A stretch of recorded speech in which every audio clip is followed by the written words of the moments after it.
BCB গুরুত্ব না দিলেও ভারতের খবরের কাগজের প্রথম পাতায় সাকিবের অবসর, মিরপুর শেষ টেস্ট খেলতে সুযোগ করে দেওয়ার আহ্বান সাবেকদের।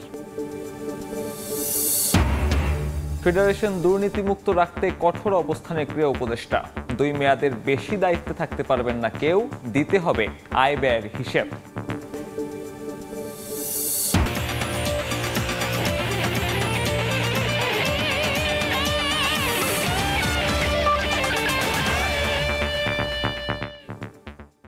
শুরুতেই কানপুর টেস্টের খবর। দফায় দফায় বৃষ্টির বাগড়ায় গ্রিন পার্কে প্রথম দিন খেলা হয়েছে মোটে 35 ওভার। টস হেরে আগে ব্যাট করতে নেমে 107 রান তুলতেই 3 টপ অর্ডারকে হারিয়েছে টাইগাররা। বাংলাদেশের পক্ষে মুমিনুল 40 আর মুশফিক 6 রান নিয়ে দ্বিতীয় দিনের খেলা শুরু করবেন। ভারতের পক্ষে জোড়া শিকারে 2 টাইগার ওপেনারকে ফিরিয়েছেন পেসার আকাশদীপ। 55 ওভার আগেই শেষ কানপুর টেস্টের প্রথম দিন। যে 35 ওভার খেলা হয়েছে সেখানে কিছুই ছিল না বোলারদের জন্য। এই টেস্টের গতিপথ নির্ধারণ করে দিতে পারে দ্বিতীয় দিনের প্রথম সেশন, যেখানে মুশফিক মুমিনুলের ব্যাটিংটা ভীষণ গুরুত্বপূর্ণ। তবে দ্বিতীয় দিনও আছে বৃষ্টির শঙ্কা, চোখ রাঙাচ্ছে আবহাওয়ার পূর্বাভাস। মাহবুব রিমন, সময় সংবাদ, উত্তরপ্রদেশ, কানপুর, ভারত। টাইগার ক্রিকেটের মহাতারকা সাকিবের অবসরের খবর প্রথম পাতায় জায়গা করে নিয়েছে ভারতের শীর্ষস্থানীয় গণমাধ্যমগুলোতে। কানপুর টেস্টের প্রথম দিনেও ম্যাচ ছাপিয়ে বিশেষ আলোচনায় ছিল যা। এদিকে বাংলাদেশ ভারত টেস্টের প্রথম দিনে নিরাপত্তার চাদরে ঢাকা ছিল গোটা স্টেডিয়াম পাড়া। তবে তাতে ভাটা পড়েনি দর্শক উন্মাদনায়। কানপুর থেকে মাহবুব রিমনের আরও একটি প্রতিবেদন। আকাশে মেঘের ঘন ঘটা আছে বৃষ্টির শঙ্কা, তবু কমছে না উন্মাদনা। এ লাইনের শেষ কোথায় তা জানতে হলে হাঁটতে হবে প্রায় মিনিট 30। গ্রিন পার্কই বিশ্বের একমাত্র ক্রিকেট স্টেডিয়াম যেখানে স্কুল ছাত্রছাত্রীদের জন্য আছে আলাদা গ্যালারি। এদিন তাই সবারই যেন স্কুল কামাই। 3 বছর বাদে গ্রিন পার্কে ফিরেছে টেস্ট। একটা টিকিটের জন্য তাই কানপুরবাসীর হাহাকার। সকাল থেকে দর্শকদের ঢল, টিকিট মিললেও কমছে না বিড়ম্বনা। অবশ্য তার একটা কারণ আছে বইকি। স্টেডিয়াম এলাকাতে ঢুকলেই প্রথমে মনে হতেই পারে হয়তো কোনো যুদ্ধক্ষেত্র। মুহুর্মুহু সাইরেন আর নিরাপত্তা রক্ষীদের কড়া পাহারা। ইউপি পুলিশ তো আছেই, সঙ্গে নিরাপত্তার দায়িত্ব বর্তেছে এআইএস আরপিএফ এর মতো স্পেশাল ফোর্সের ওপর। কারণটা তো সবারই জানা, এই টেস্ট ঘিরে হুমকি দিয়ে রেখেছে হিন্দু মহাসভা নামক কট্টরপন্থী সংগঠন। কিন্তু পুলিশের কড়া নজরদারিতে কোথাও চোখে পড়েনি তাদের কোনো কার্যক্রম। প্রেসবক্স থেকে স্থানীয় কিংবা ভারতীয় প্রথম সারির গণমাধ্যম, আলোচনায় একজন, ক্রিকেটের মহাতারকা সাকিব আল হাসান আর তার প্রস্থান। আচমকা সাকিবের অবসরের সিদ্ধান্তের খবর ভারত জুড়েই এখন টক অব দ্য টাউন। অবসরের ঘোষণার সঙ্গে তার দেশে ফেরার শঙ্কা নিয়েও খবর প্রকাশ করেছে দেশটির গণমাধ্যমগুলো। এমনকি দেশে ফিরলে কেন বিসিবি সাকিবের দায়িত্ব নিবে না, তুলেছে এমন প্রশ্ন। সময়ের সঙ্গে পাল্লা দিয়ে কানপুরে বেড়েছে দর্শকদের ঢল। সংকট থাকায় কেউ কেউ কেটেছেন পুরো 5 দিনের টিকিট। তবে অ্যাওয়েতে সাকিবের বিদায়ী টেস্ট 5 দিনে গড়াবে কিনা আছে সে প্রশ্ন। মাহবুব রিমন, সময় সংবাদ, কানপুর, ভারত। ক্যারিয়ারের শেষ টেস্ট খেলতে সাকিব আল হাসান যে নিরাপত্তা চেয়েছেন তা বিসিবি প্রত্যাখ্যান করলেও তাকে সমর্থন জানিয়েছেন সাবেক অধিনায়ক রকিবুল হাসান। বাংলাদেশের ক্রিকেটে সাকিবের অবদানের কথা স্বীকার করে মিরপুরে শেষ টেস্ট খেলতে সুযোগ দেওয়ার অনুরোধ জানিয়েছেন বর্তমান সরকারের কাছে। কোনো খেলোয়াড় খেলা চলাকালীন রাজনীতিতে যেন যোগ না দেয় সে বিষয়েও সতর্ক করেন সাবেক এই অধিনায়ক। ঘরের মাটিতে যদিও রিটায়ার করতে পারতো খুব ভালো হতো, সবার ভালোবাসা নিয়ে যদিও রিটায়ার করতে পারতো খুব ভালো হতো। কানপুরেই যে বনেদি ক্রিকেটে সাকিব আল হাসানের বর্ণাঢ্য ক্যারিয়ারের ইতি হচ্ছে সেটার আঁচ পাওয়া যায় বিসিবি পরিচালক নাজমুল আবেদিন ফাহিমের মন্তব্যে। মাঠের হিরো রাজনীতিতে জড়িয়ে এখন ভিলেন, যে কারণে বিদেশে বসে আকুতি জানাতে হচ্ছে শেষ টেস্টটা যেন দেশের মাটিতে খেলতে দেয়া হয়। সাকিবের দেশের মাটিতে টেস্ট ক্যারিয়ার শেষ করার ইচ্ছা পূরণ হবে কিনা সেটা এখন কঠিন সমীকরণ। আওয়ামী লীগ সরকারের সাবেক এমপি হওয়ায় সাকিব শুধু মাঠের মধ্যে সীমাবদ্ধ নয়। সাবেক অধিনায়ক রকিবুল হাসানও মানছেন উদ্ভূত পরিস্থিতিতে নিরুপায় বিসিবি। সাকিবের কিন্তু 2টা রূপ আছে, ক্রিকেটার সাকিব আর একটা হলো মানুষ সাকিব। আপনি যদি মানুষ সাকিবের মূল্যায়ন করি আমরা, তো সেখানে কিন্তু আমরা সুখকর অনেক কিছুই পাবো না। তাকে ফাইন করা হয়েছে শেয়ার মার্কেট নিয়ে। সাকিবকে এখন বের হতে হবে ওই আইনের মধ্যে দিয়েই, because it's an interim government, all decisions are coming from the top. কোনটার কী ইম্প্যাক্ট আছে, কারণ সাকিব যদি শুধু খেলোয়াড়ও তো একটা কথা ছিল, he is an MP, former MP. এমন একটা দলের যেই দলকে এখান থেকে সরানো হয়েছে, ক্রিকেট বোর্ড এই দায়িত্ব নিয়ে কিছু একটা করার ক্ষমতা থাকবে আমার মনে হয় না। বাংলাদেশের নাগরিক বাংলাদেশে আসার ঝুঁকিপূর্ণ আমরা কেনই বা বলবো, কিন্তু যে একটা পরিস্থিতি বিরাজমান করছে এখন তার বেলায়, এটা আমার মনে হয় সেই ভালো করেই জানে যে এটা একটা ঝুঁকি নেওয়া হবে সে যদি এখানে আসে। অথচ দেশের ক্রীড়াঙ্গনের মহাতারকার বিদায়টা হওয়ার কথা ছিল রাজস্বিক।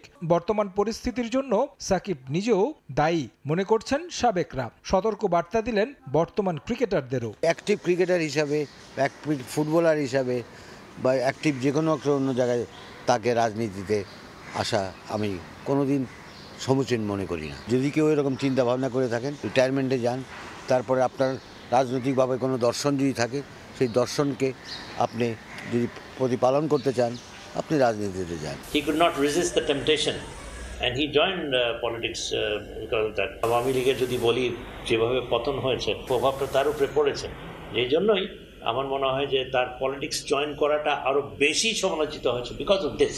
তবে বর্তমান সরকারের কাছে একটা অনুরোধ রেখেছেন সাবেক অধিনায়ক রকিবুল। আমি একটা অনুরোধ রাখতে পারি, টেস্ট ম্যাচটা সে চেয়েছে খেলতে, এটা যদি তাকে খেলার ব্যবস্থাটা করে দেওয়া হয় এবং সে যদি একটা সম্মানের সঙ্গে বিদায় নিতে পারে এই ক্রিকেট থেকে। মাঠ থেকে বিদায় নেওয়ার রীতি খুব একটা নেই দেশের ক্রিকেটে। সাকিবের সাহসী সিদ্ধান্তের সাধুবাদ জানিয়েছেন সাবেকরা, যদিও তাদের মতে রাজনীতিতে না জড়ালে আরও কিছুটা লম্বা হতে পারত সাকিবের ক্যারিয়ার। তারেক হাসান শিমুল, সময় সংবাদ, ঢাকা। ফেডারেশনগুলোকে দুর্নীতিমুক্ত রাখতে নতুন রূপরেখা তৈরি করেছেন যুব ক্রীড়া উপদেষ্টা আসিফ মাহমুদ। এখন থেকে কোনো ক্রীড়া সংস্থাতেই একই পদে 2 মেয়াদের বেশি থাকতে পারবেন না কোনো সংগঠক। এছাড়া সর্বস্তরের জবাবদিহিতা নিশ্চিত করতে প্রতি বছর ক্রীড়া সংস্থাগুলোকে আয় ব্যয়ের অডিট রিপোর্ট জমা দিতে হবে বলে জানিয়েছেন যুব ও ক্রীড়া উপদেষ্টা। দেশের ক্রীড়াঙ্গনকে ঢেলে সাজাতে তৎপর যুব ও ক্রীড়া উপদেষ্টা আসিফ মাহমুদ সজীব ভুইয়া। বাংলাদেশের ফেডারেশনগুলোকে দুর্নীতিমুক্ত রাখতে বিভিন্ন উদ্যোগ নিয়েছেন তিনি। তারই প্রেক্ষিতে জাতীয় ক্রীড়া পরিষদে ক্রীড়া সংগঠক, খেলোয়াড়, কোচ ও রেফারিদের সঙ্গে এই মত বিনিময় সভা। প্রায় 1.5 ঘন্টা সময় ধরে চলে মত বিনিময় সভা। ফেডারেশনগুলোকে সুসংগঠিত করতে এবং অসাধু সংগঠকদের চিহ্নিত করে যোগ্য ব্যক্তিদের সুযোগ দেওয়ার বিষয়টিকে প্রাধান্য দেন বেশিরভাগ ক্রীড়া অনুরাগীরা। ফেডারেশন নিয়ে মতামত ব্যক্ত করেন 26 জন ক্রীড়া সংশ্লিষ্টরা। মত বিনিময় শেষে ফেডারেশন নিয়ে নতুন রূপরেখার কথা জানান ক্রীড়া উপদেষ্টা। এনএসসি থেকে ফেডারেশনগুলোর জন্য তৈরি করা হচ্ছে সাধারণ নির্দেশনা। এতে ভাঙবে যুগের পর যুগ একই চেয়ার ধরে রাখা ব্যক্তিদের একচেটিয়া রাজত্ব। কোনো সংস্থাতেই এক পদে 2 মেয়াদের বেশি থাকতে পারবেন না কোনো সংগঠকই। এছাড়া ফেডারেশনের আয় ব্যয়ের স্বচ্ছতা আনতে প্রতি বছর অডিট রিপোর্ট বাধ্যতামূলক করা হবে বলেও জানান ক্রীড়া উপদেষ্টা। কিছু ফেডারেশনে 30 বছর 40 বছর ধরে দায়িত্ব নিয়ে আছে, কিন্তু সেটার কোনো প্রোগ্রেস নেই। কোনো ফেডারেশনে কেউ 2 বারের অধিক যাতে নেতৃত্বে না আসতে পারে, এটা আমরা একটা জেনারেল গাইডলাইন হিসেবে দিব। আমাদের একটা অন্যতম লক্ষ্য আমরা ঠিক করেছি যে ক্রীড়া ক্ষেত্রকে বিরাজনীতিকরণ করা। জেনারেল গাইডলাইনে এটাও রাখবো যে প্রতি বছর প্রত্যেকটা ফেডারেশন তার সে যেই ব্যয় করে আয় এবং ব্যয়ের যে অডিট, সে অডিট রিপোর্ট মন্ত্রণালয়ে এনএসসিতে পেশ করবে।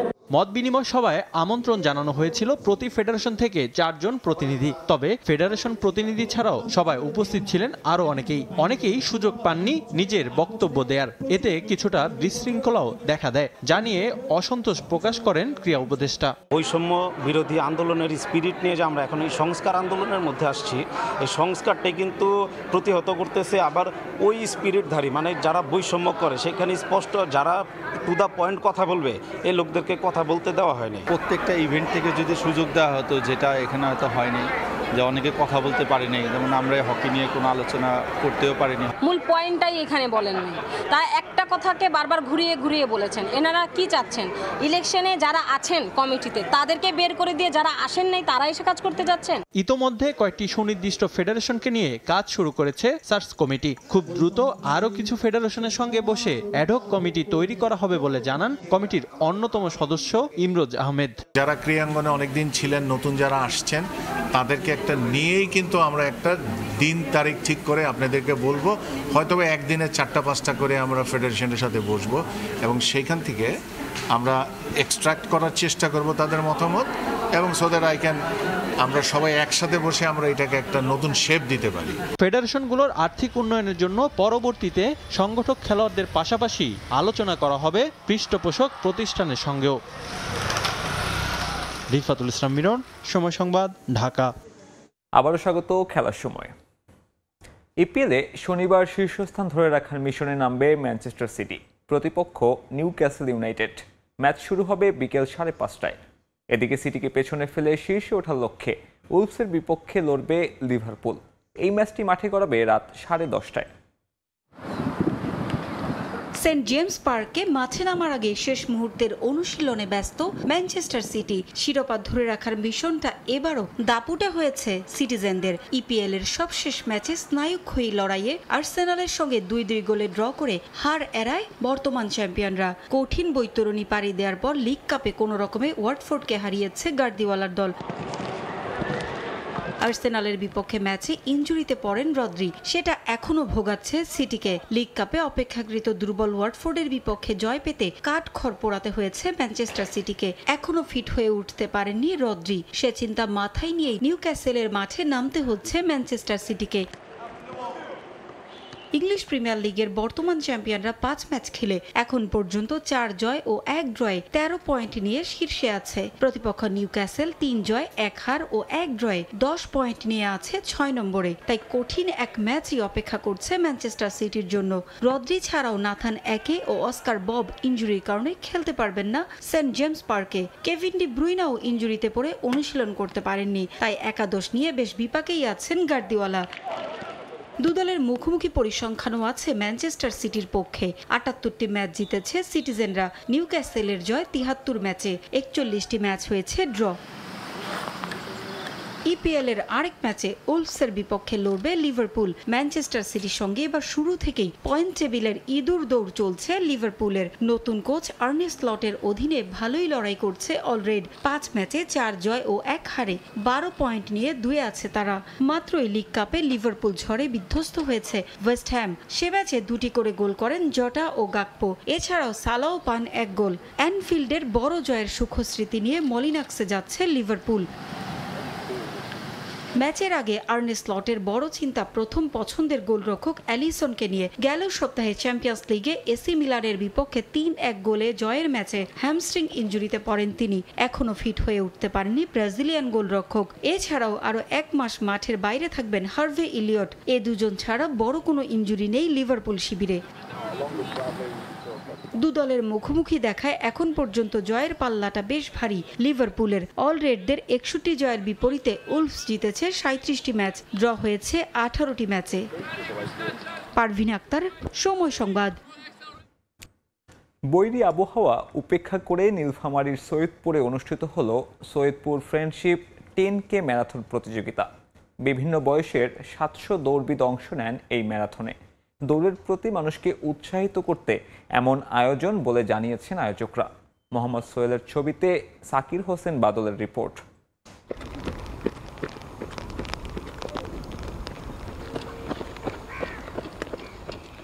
সৈয়দপুর রানার্স ক্লাবের আয়োজনে সুস্থতার জন্য দৌড়, সবাইকে নিয়ে দৌড় স্লোগানে সৈয়দপুর ফ্রেন্ডশিপ 10K ম্যারাথন প্রতিযোগিতা অনুষ্ঠিত হয়েছে। ভোর 6টায় পার্বতীপুরের সোনাপুকুর সৈয়দপুর রানার্স মাঠ থেকে এই ম্যারাথন শুরু হয়। ম্যারাথনে সারা সৈয়দপুর ও দেশের বিভিন্ন রানার ক্লাবের সদস্য সহ প্রায় 7 শতাধিক দৌড়বিদ অংশগ্রহণ করে। ভারী বর্ষণ উপেক্ষা করে সৈয়দপুর রানার্স মাঠে ভোর 5টা থেকে ম্যারাথনে অংশ নেওয়ার জন্য দৌড়বিদরা জড়ো হতে থাকেন। 3 ক্যাটাগরির ম্যারাথনে 3 কিলোমিটার দৌড়ে শিশু ও কিশোর ও 10 কিলোমিটার দৌড়ে পুরুষ, মহিলা ও সকল দৌড়বিদ অংশ নেন। সৈয়দপুর রানার্স ক্লাব 2023 সালে সৈয়দপুর ফ্রেন্ডশিপ 10K নামে তাদের প্রথম ম্যারাথন আয়োজন করে। এরপর থেকে শারীরিক ও মানসিক সুস্থতার জন্য নিয়মিত দৌড়ের আয়োজন করে আসছে ক্লাবটি। প্রতিষ্ঠার পর থেকে সৈয়দপুরের বিভিন্ন পেশার মানুষকে সকালে দৌড়ে অংশ নেওয়ার জন্য উৎসাহিত করে আসছে ক্লাবটি। এ নিয়ে দ্বিতীয়বারের মতো তারা আয়োজন করলো সৈয়দপুর 10K ম্যারাথন। 3 কিলোমিটার হেঁটেছি, আমার খুব ভালো লেগেছে। আমরা যারা ম্যারাথন করি আমাদের জন্য যে কোনো রানই উৎসব। ফর দ্য ফার্স্ট টাইম আমি ঢাকার বাইরে আসলাম অ্যান্ড এক্সপিরিয়েন্স খুবই ভালো। বৃষ্টির জন্য আমরা ভেবেছিলাম যে ঠিকমতো হবে না, বাট বৃষ্টিটাও আসলে আমরা এনজয় করছি। এত সুন্দর নেচারের মাঝে দৌড়টা ছিল, মানে সবাই আসলে চারপাশটা দেখতে দেখতে দৌড়েছে। বৃষ্টি হওয়াতেও কোথাও কোনো রকমের কোনো সমস্যা দেখা যায়নি এবং সবার মধ্যে যে একটা স্বতঃস্ফূর্ত আনন্দ এবং অংশগ্রহণ, এইটা বেসিক্যালি এই ম্যারাথনকে আরো উল্লেখযোগ্য করেছে। শরীর সুস্থ রাখতে নিয়মিত দৌড়ের বিকল্প নেই, সে কারণেই মানুষকে উৎসাহিত করতে এই আয়োজন বলে জানান আয়োজকরা। এই ম্যারাথন এখন গোটা বিশ্বব্যাপী খুব বেশি প্রশংসার কাজ করতেছে এবং এটা খুব ছড়ায় গেছে গোটা বিশ্বে। কেন যে এটা একটা সুস্থ থাকার জন্য একটা অন্যতম একটা প্রধান হাতিয়ার। এই মোটামুটি আর এটার মধ্যে কোনো উদ্দেশ্য নেই এবং প্রতি বছর আমরা এটা করবো ইনশাআল্লাহ। ম্যারাথন শেষে অংশগ্রহণকারী সকলকে পদক ও বিশিষ্টজনদের ক্রেস্ট প্রদান করা হয়। শাকির হোসেন বাদল, সময় সংবাদ, নীলফামারী। সিন্ডিকেট কমিটির অপসারণ ও উশু ফেডারেশনকে দলীয়করণ মুক্ত করতে সংবাদ সম্মেলন করেছে উশুর বর্তমান ও সাবেক খেলোয়াড়রা, যেখানে উশু ফেডারেশনের বর্তমান কমিটির দুর্নীতি ও অনিয়ম তুলে ধরেন তারা। নির্বাচন জালিয়াতি করেই বর্তমান সাধারণ সম্পাদক ফেডারেশন দখল নিয়েছেন বলে মন্তব্য তাদের। বিভিন্ন আন্তর্জাতিক টুর্নামেন্টের জন্য সাধারণ খেলোয়াড়দের বঞ্চিত করে গোপন দল গঠন করা হয় বলেও দাবি তাদের। এছাড়া মিথ্যা মামলা দিয়ে বিভিন্ন খেলোয়াড়দের হয়রানি করার অভিযোগ করেছেন সংবাদ সম্মেলনে অংশ নেয়া সাবেক ও বর্তমান উশু খেলোয়াড়রা। বর্তমান কমিটি বাতিল করে নতুন অ্যাডহক কমিটি দেওয়ার জন্য যুব ও ক্রীড়া মন্ত্রণালয় বরাবর স্মারকলিপিও দেন তারা।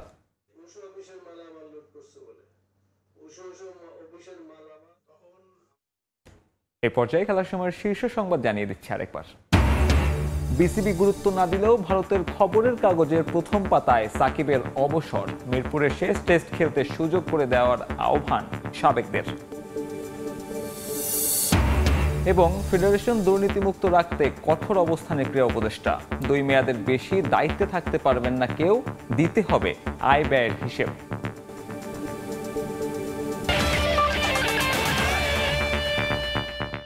এই ছিল খেলার সময়ের এখনকার আয়োজন, সঙ্গে থাকুন সময়ের।